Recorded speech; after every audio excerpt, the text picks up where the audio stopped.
आज हम next chapter start करेंगे, ऑब्जेक्ट ओरिएंटेड प्रोग्रामिंग। जो लोग जावा के बैकग्राउंड से आए हैं उनको इसका थोड़ा बहुत आइडिया होगा। Classes, objects, inheritance, encapsulation, polymorphism, constructors, destructors वगैरह। तो हम उसको क्विकली एक दफा ना रिव्यू करेंगे, 2-3 लेक्चर्स के अंदर ना ये सारी चीज़ों को रिव्यू करेंगे हम। सी शार्प तकरीबन ऑब्जेक्ट ओरिएंटेड प्रोग्रामिंग वैसी ही है जैसे कि जावा में थी, तकरीबन वैसी ही है। वो रिव्यू भी हो जाएगा हमारा। जो थोड़ी बहुत चेंजेस हैं, उस डिफरेंसेस है, वो भी हम देख लेंगे, ठीक है। तो सबसे पहले जो हम टर्म पढ़ेंगे वो है नेम स्पेस।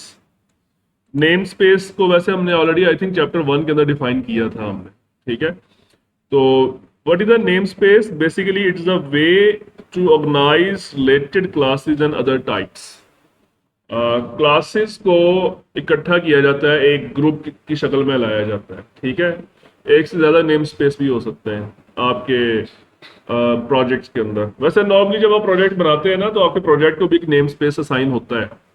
आप देखें यहाँ पे ये क्या लिखा हुआ है, नेम स्पेस आगे ये आपके प्रोजेक्ट का नाम आ रहा है, ठीक है। आप इसमें अगर फॉर एग्जांपल यहाँ चलते हैं और राइट क्लिक किया मैंने, ऐड, और कहाँ गए, क्लास, ठीक है। क्लास का नाम उसने ऑटो पे उठा लिया है, क्लास 1। आप इसको चेंज भी कर सकते हैं अपनी मर्जी से। फिलहाल इसको ऐसे ही चला देते हैं। तो ये देखें यहाँ पर क्या नेम स्पेस आ रहा है, सेम। यहाँ पर भी वही नेम स्पेस था। ये बाय डिफॉल्ट एक नेम स्पेस इशू कर देता है आपके प्रोजेक्ट को। और फिर आप जो भी चीज बनाते हैं ना, कोई क्लास बनाते हैं या कोई फॉर्म बनाएंगे या किसी भी किस्म का कोई चीज बनाते हैं, तो वो सेम नेम स्पेस सबको इशू करता है। लेकिन आप अपनी मर्जी से भी नेम स्पेस दे सकते हैं, ठीक है। फॉर एग्जाम्पल यहाँ पे मैं अपनी मर्जी से नेम स्पेस देना चाहता हूँ। यहाँ पे उसने क्या नेम स्पेस दिया है, माइन नेम स्पेस। तो मैं फॉर एग्जाम्पल यहाँ पे अपना नाम लिख देता हूँ, ठीक है। आपने नेम स्पेस डिफाइन कर दिया अपना। अब आप इस नेम स्पेस के अंदर फिलहाल एक क्लास है ना, क्लास 1, ऐसे ही है ना। फॉर एग्जाम्पल इसका नाम मैंने रख दिया कार, इस क्लास का नाम। फिर मैंने एक और क्लास बनाई, फॉर एग्जाम्पल उसका नाम रख दिया पर्सन, ठीक है। फिर मैंने एक और क्लास बनाई, उसका नाम फर्ज करने रख दिया पेन। तो इस तरह से आप इसमें जितनी मर्जी क्लासेस डिफाइन कर लें, ये इन सब क्लासेस का एक ग्रुप बन गया। उस ग्रुप का नाम क्या है, सजाद अब्दुल्ला। समझ आ गई बात? तो अब इन सारी क्लासेस को हम इस नेम से एक्सेस कर सकते हैं। यानी आप फॉर एग्जांपल आप प्रोग्राम .cs में गए, यहाँ पे आप लिखें, ये मैं आप देखेंगे मेरा नाम आ रहा है। मैंने अपना नेम स्पेस डिफाइन किया हुआ है प्रोजेक्ट के अंदर। तो मैं जैसे ही मैंने ऐसे लिखा तो उसने मेरा नेम स्पेस जो मैं अपने नाम से डिफाइन किया था वो आ गया सामने। ये आप टैब प्रेस करें, डॉट प्रेस करें, तो देखिए जो जो मैंने क्लासेस डिफाइन की थी वो सारी आ रही है इसके अंदर। समझ आ रही बात? तो ये फायदा होता है नेम स्पेस बनाने का, कि आप अपनी रेलिवेंट क्लासेस को इकट्ठा करके ग्रुप की शक्ल में रख सकते हैं। क्लियर? ओके, फिर हम देखते हैं क्लास क्या चीज है, वेरी इंपॉर्टेंट। और ये थ्रू आउट योर कोर्स अब ये टॉपिक चलेगा, क्लास। ये दो चीजें तो आपने नहीं भूलनी, क्लास और ऑब्जेक्ट क्या होता है। Class is a blueprint, a template that defines the structure and behaviour of objects. Blueprint का मतलब होता है किसी चीज का नक्शा, मैप।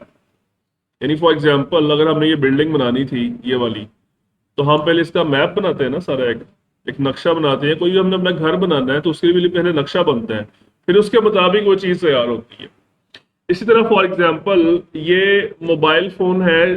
अब कंपनी ने कोई नया मॉडल लॉन्च करना है मोबाइल फोन का, तो वो पहले इसकी सारी ऑन पेपर सारी डिटेल लिखेगी कि इसका मॉडल क्या होगा, इसमें प्रोसेसर कौन सा लगेगा, इसमें रैम कौन सी लगेगी, इसका डिस्प्ले क्या होगा, इसका कैमरा कितने मेगापिक्सल का होगा, वगैरह वगैरह। सारी एक पेपर पे या सिस्टम पे डिटेल लिखी जाएगी इसकी। तो वो जो पेपर में जो सारी डिटेल लिखी गई है ना, वो सारी क्या है, उसकी स्पेसिफिकेशंस मोबाइल की। ऐसे ही है ना।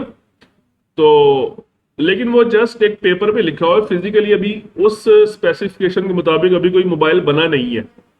ऐसे ही है ना। तो वो जो पेपर में जो सारी डिटेल लिखी हुई है ना, उसे हम कहते हैं क्लास, जहां पे हम उसकी सारी डिटेल्स लिखते हैं। और फिर हम वो नक्शा उठा कर दे देते हैं फैक्ट्री वालों को कि भाई ये है क्लास, अब इसके मुताबिक मोबाइल फोन्स तैयार कर दो। वो हमसे वो पेपर वसूल करेंगे और उसके मुताबिक फिर वो अपने मोबाइल फोन तैयार करना शुरू कर देंगे। तो वो एक मोबाइल फोन तो नहीं बनाएंगे ना, बहुत सारे बनाएंगे ना। तो वो जितने भी मोबाइल फोन बन रहे हैं वो क्या है, सारे ऑब्जेक्ट्स हैं, और वो आप अनलिमिटेड नंबर ऑफ ऑब्जेक्ट्स बना सकते हैं। ठीक है। तो बेसिकली इसमें दो चीजें होती हैं, एक तो होता है प्रॉपर्टीज, बल्कि दो नहीं होती, तीन होती हैं। एक तो ये है प्रॉपर्टीज, और दूसरी चीज क्या है, मेथड्स, ये, और एक और चीज होती है इवेंट्स। यहां पे पता नहीं उसने मेंशन किया है नहीं किया। तीन चीजें होती हैं जो एक क्लास के अंदर डिफाइन की जा सकती हैं, basic three types of things. Properties का मतलब होता है कि वो क्लास की बेस पे जब ऑब्जेक्ट बनेगा तो वो अपीयरेंस उसकी कैसी है, उसकी आउटलुक कैसी होगी उसकी। ठीक है। फॉर एग्जांपल अगर मोबाइल फोन बनेगा तो उसका डायमेंशंस क्या होंगी, उसकी विड्थ और हाइट क्या होगी, उसका कलर क्या होगा, और उसका डिस्प्ले साइज क्या होगा, ये सारी क्या है उसकी प्रॉपर्टीज। ठीक है। और मेथड्स क्या होते हैं कि वो ऑब्जेक्ट क्या क्या एक्शंस परफॉर्म कर सकेगा। फॉर एग्जांपल मोबाइल फोन्स के एक्शंस क्या होंगे कि ये स्टार्ट हो सकता है, स्टॉप ऑफ हो सकता है, पिक्चर ले सकता है, इसमें एप्स इंस्टॉल हो सकती हैं, ये सारे क्या है इसके एक्शंस हैं, प्रॉपर्टीज है, सॉरी मेथड्स हैं। ठीक है। और इवेंट्स किसे कहते हैं, इवेंट्स को यहाँ पे डिस्कस नहीं किया अभी, उसका टॉपिक आएगा फिर हम उसको देखते हैं इवेंट्स क्या होते हैं। तो क्लास आप कैसे बनाएंगे, सिंपल है। आप ये हमने क्लास बनाई हुई है, देखें, ये देखें, क्लास का कीवर्ड लिखेंगे, उसके बाद क्लास का जो भी आप नाम रखना चाहते हैं वो लिखेंगे, उसके बाद उसकी ओपनिंग ब्रैकेट और क्लोजिंग ब्रैकेट, क्लास बन गई। ठीक है। समझ आ गई ये बात। बाकी इसके शुरू में अगर आप पब्लिक लगाएंगे तो आप जानते हैं क्या होगा, पब्लिक लगाने से क्या होगा, प्राइवेट लगाने से क्या होगा, प्रोटेक्टेड लगाने से क्या होगा, ये आप लोग जानते हैं, मैं वो समझाई हुई है सारी बातें आपको। ठीक है। एक और इंटरनल होता है। ठीक है। तो प्रॉपर्टीज क्या होती हैं, ये अभी मैंने ऐसी चीजें समझाई है कि जो ऑब्जेक्ट की जो अपीयरेंस होती है, फिजिकल अपीयरेंस, उसको हम प्रॉपर्टीज कहते हैं। ठीक है। फॉर एग्जाम्पल मैंने मोबाइल फोन की एग्जाम्पल दी है आपको, इसी तरह एक कार है, फर्ज करें कार। ठीक है। उसकी क्या क्या प्रॉपर्टीज हो सकती, शाबाश, उसका कलर हो गया, शाबाश, जी बेटा, हाँ जी। फॉर एग्जाम्पल ये कलर आ गया, मॉडल, कंपनी, ये सारी क्या है इसकी प्रॉपर्टीज। बहुत सारी लंबी लिस्ट बन सकती है प्रॉपर्टीज। एक बुक है, फर्ज करें बुक, उसकी क्या क्या प्रॉपर्टीज हो सकती हैं, शाबाश, पेजेस, नेम आ गया, हाँ जी। ठीक है। बहुत सारी चीजें इसकी आ जाएगी। तो ये प्रॉपर्टीज जो होती हैं ये किसी भी ऑब्जेक्ट की जो है वो उसके एट्रीब्यूट्स भी कहते हैं, इसको कैरेक्टरिस्टिक्स भी कहते हैं। ठीक है। यहाँ पे जो एग्जांपल फॉलो की जा रही वो क्या है, पर्सन क्लास बनाई गई है एक, और उसकी दो प्रॉपर्टीज डिफाइन की गई हैं, कौन कौन सी, नेम और एज। अच्छा यहाँ पे एक चीज नोट करें, यहाँ पे ना आगे ये ब्रैकेट्स के अंदर क्या लिखा हुआ है, गेट और सेट। जावा में शायद आपने पढ़ा हो गेटर फंक्शंस और सेटर फंक्शंस, जो प्रॉपर्टीज की वैल्यूज को गेट और सेट करने के काम आते हैं, ये फंक्शन होते हैं स्पेशल। तो ये चीज वहां पे नहीं है जावा में, ये सी शार्प में है कि यहाँ पे सिंपल ये दो चार वर्ड्स लिखने से गेटर और सेटर फंक्शंस उसकी प्रॉपर्टीज बन जाती हैं। इसको नेक्स्ट टॉपिक में समझाया है गेटर और सेटर फंक्शंस क्या होते हैं। देखिए एक तो आपने ये प्रॉपर्टीज डिफाइन कर दी, ठीक है, आपने इसको फिलहाल क्या रखा है, इसको आपने कोई एक्सेस मॉडिफायर अप्लाई नहीं किया। मैं यहाँ पे इसको क्या कर देता हूँ, प्राइवेट। प्राइवेट यूज करने से क्या होगा कि ये जो प्रॉपर्टीज हैं ये आउटसाइड द क्लास एक्सेस नहीं की जा सकेंगी। जी बेटा। तो फॉर एग्जांपल यहाँ पे मैं बना रहा हूँ उस क्लास का ऑब्जेक्ट, क्लास का नाम क्या था, बुक क्लास है ना, Sajjad Abdullah dot book. Object कैसे बनाते हैं, क्लास का नाम लिख के फिर आप उस ऑब्जेक्ट का नाम लिखेंगे, कोई भी नाम जो आप देना चाहते हैं, उसके बाद न्यू लिखेंगे और फिर आप उस क्लास का नाम लिखेंगे। अब मैं यहाँ पे लिखता हूँ B dot, what is B? B is the object of book class, ठीक है। बी डॉट, तो यहाँ पे देखें वो कोई मेंबर आ रहा है, कोई प्रॉपर्टी यहाँ पे आ रही है उसकी, जो हमने यहाँ चार प्रॉपर्टीज डिफाइन की थी, आ रही कोई? अगर मैं इसमें से फर्स्ट करें एक को कर देता हूँ पब्लिक। हाँ अब देखें जरा, बी डॉट, ये देखें ये पेजेस आ गया। तो जो प्रॉपर्टीज होती हैं उनको नॉर्मली हम पब्लिक नहीं रखते, उनको हम प्राइवेट ही रखते हैं। उसकी रीजन क्या है कि इसके अंदर हमारा जो है ना वो सेंसिटिव डाटा होता है जो हम एक्सपोज नहीं करना चाहते आउटसाइड द क्लास, ठीक है। फॉर एग्जांपल एक पर्सन एक क्लास है और इसका एक मेंबर है, उसका नाम क्या है, डेट ऑफ बर्थ, ठीक है, और इसको हमने क्या कर दिया, प्राइवेट। हम पर्सन का जो ऑब्जेक्ट होगा उसकी डेट ऑफ बर्थ को एक्सपोज नहीं करना चाहते कि क्या है।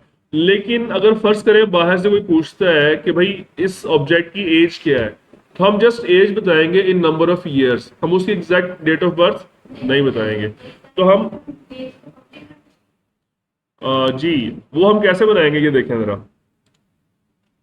ये देखें ये तरीका है गेटर सेटर फंक्शन बनाने का कि आप अगर उसकी कोई वैल्यू बाहर एक्सपोज करना चाहते हैं तो आप बनाएंगे गेटर फंक्शन, ठीक है।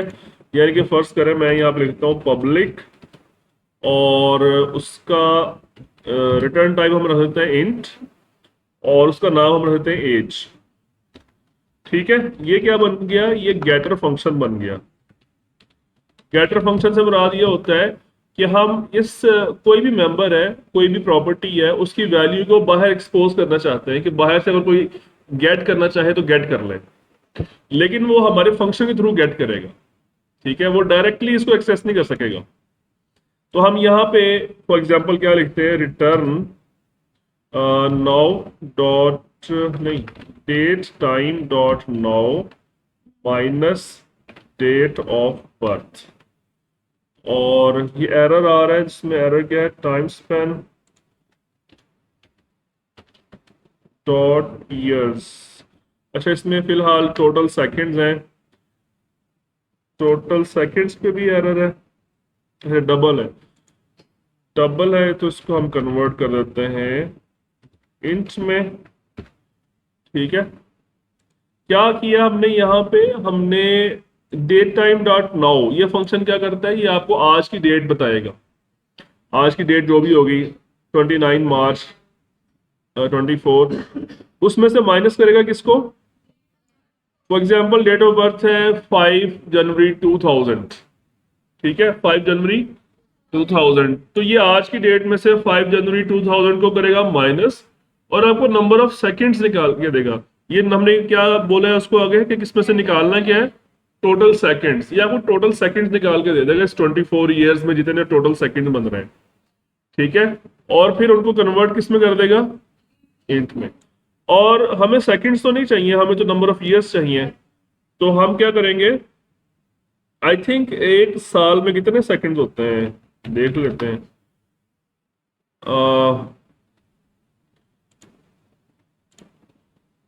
एक मिनट में होते हैं 60 सेकंड्स, फिर 60 मिनट हुए तो 1 घंटा हो गया, फिर 24 घंटे हो गए, एक दिन हो गया, ये एक दिन के सेकंड आ गए, एक दिन के सेकंड कितने, 86,400। अब इसको आप 365 से मल्टीप्लाई कर दें तो ये एक साल के सेकंड्स आ गए, 31,536,000, ठीक है।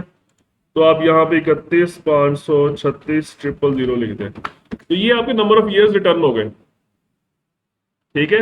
अब आप कर क्या रहे हैं कि आप इसकी एग्जैक्ट वैल्यू रिटर्न नहीं कर रहे हैं, जो भी इसकी वैल्यू होगी आप उसको मैनिपुलेट करके रिटर्न कर रहे हैं, उसको प्रोसेस करके रिटर्न कर रहे हैं, ठीक है। तो ये प्रॉपर वे है किसी वेरिएबल्स की वैल्यूज रिटर्न करने का, ठीक है। अब यहां पे जब मैं इसको एक्सेस करूंगा तो मुझे क्या मिलेगा, इसमें मैंने सेव नहीं किया अभी तक, सेव कर लेते हैं और यहां पे लिखता हूं बी डॉट एज, एज नहीं आया अभी हमारे पास, पब्लिक, अच्छा ये पर्सन क्लास है ना, ठीक है। हम पर्सन क्लास का एक ऑब्जेक्ट बना लेते हैं। p is equal to new, ये आ गया p डॉट एज, ये आ गया p डॉट एज। और तो कोई चीज नहीं आ रही ना यहाँ पे, देखें बाकी मेंबर्स नहीं आ रहे, बाकी सिर्फ एक ही मेंबर था डेट ऑफ बर्थ का, वो नहीं आ रहा। तो ये तो हो गया गेटर फंक्शन। इसी तरह से होता है एक सेटर फंक्शन। कौन सा होता है, ये देखें, ये क्या लिखा हुआ है, सेट एज। ये जो नाम दिया है ना गेट एज और सेट एज, लाजमी नहीं कि आपने यही नाम देना है, नाम अपनी मर्जी से दिया जा सकता है।